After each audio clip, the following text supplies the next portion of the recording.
Ayer, los aspirantes a representar al Distrito 11 en la Ciudad de México dieron a conocer sus propuestas. Lo hicieron desde las instalaciones de Capital 21.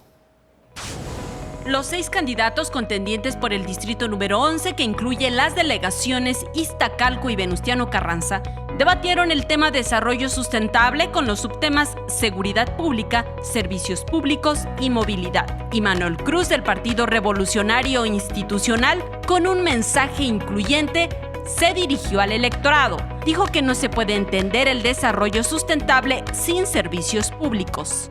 Te propongo cambiemos juntos la ley para que evitar caer en sus redes clientelares y obligar a la alcaldía a pagarte lo que tú ya reparaste.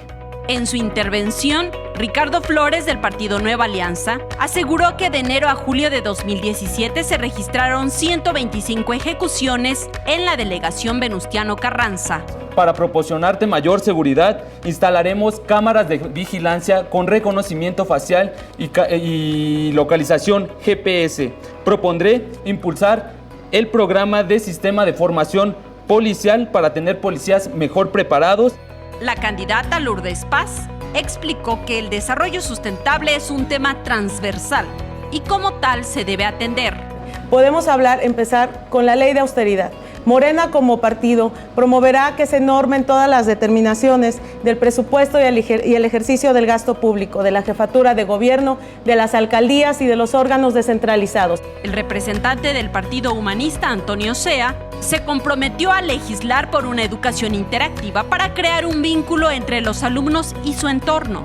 De esta manera, al sentirse integrados, se fomenta el sentido de pertenencia.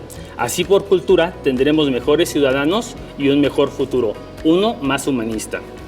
Sumando, multiplicamos. Por eso proponemos el modelo de ciudadano vigilante.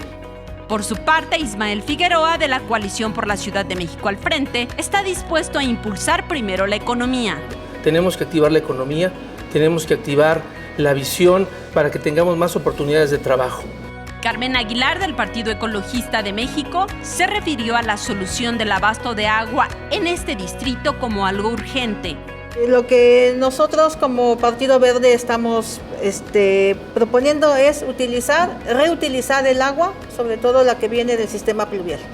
En este ejercicio democrático organizado por el Instituto Electoral de la Ciudad de México, todos los candidatos al Distrito 11 acudieron a dar a conocer sus propuestas e ideas en estos rubros. Saray Mariscal, 21 Noticias.